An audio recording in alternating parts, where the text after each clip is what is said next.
Hello, magandang umaga po sa inyong lahat. Ako na po ay nagbabalik, nagtuturo naman sa inyo sa karunungang lihim sa Diyos Ama. Lagi po tayong magpakumbaba, manalig sa ating sarili at tumawag sa Diyos. Lagi po tayong tumawag at manalangin sa Kanya dahil Siya lang po ang makakatulong sa atin sa lahat ng bagay-bagay dito sa mundo. Ito po ang tinuturo ko sa inyo. Ito ay pamatay na mga kampon ng dilim. Kahit anong mga masasamang espiritu. Ito po ay napakasubok. Ito po ay napakatindi na pamatay. Ito po ay ginagamit pa sa mga sinasaunang mga maestro o manggagamot dito sa mundo. Ito po ay pagkaingatan ninyo ang mga binabahagi ko sa inyo na karunungang lihim. Ito po ay sinasabi karunungang lihim na tinatago pero inihayag namin para kami ay makatulong sa inyo na nag-aaral sa karunungang lihim sa Diyos Ama. Kaya po ito, pagkaingatan po ito at huwag po ito gamitin sa kalukuhan at sa kasamaan. Ang mga binabahagi ko sa inyo ay ito ay mga totoo, ay subok na ito. Ito po ang mga pamatay ang Diyos ng anihan. Ang anihan po ay pumupugot ng ulo. Kahit sino pa yang malalakas na mga masamang espiritu na sumasapi sa inyong mga pasyente, kahit ano pa yun, mga nilalang na yun, ito po ay napakalakas. Ito po ang orasyon, idahan-dahan ko sa inyo, ibabahagi ko sa inyo. Hindi pa ibigay ko sa inyo, shout out po sa lahat ng nanonood, nag-subscribe, nag-like sa akin.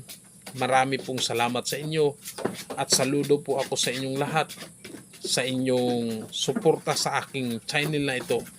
Marami pong salamat sa inyo. Matagal-tagal po na hindi ako naka-upload. Pasensya na po kayo. Binabalanse ko yung pagtuturo at sa aking pamilya at sa gamutan din. At marami po salamat sa inyo. Ito po ang orasyon, pagkaingatan po ito. Ito po ay subok na subok. Usalin ninyo kahit isang bisis lamang at iihip ninyo sa inyong darili kahit isang bisis lamang. Pagkatapos dun, igilit ninyo sa inyong pasyente nakasasapi sa katawan ng inyong pasyente. Ito po ay subok na pamamaraan po ito.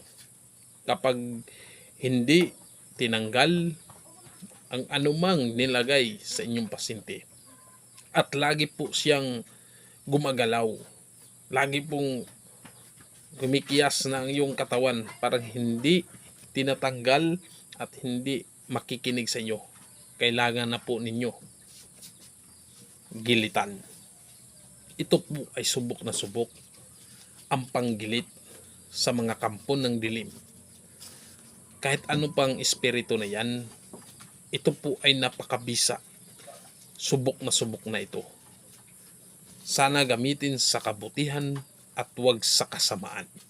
Lagi po tayo mapakumbaba, may respeto, at una sa lahat, tumawag tayo sa Diyos. Makatao, makabayan, makadiyos. Diyan tayo po lumalakas ang ating espiritu sa ating katawan kapag tayo ay mapakumbaba tayo at maunawain sa ating kapwa-tao. Lagi po tayong tumulong sa ating kapwa-tao. Ito po ang ibon na binabahagi ko sa inyo. Makinig po kayo sa lahat.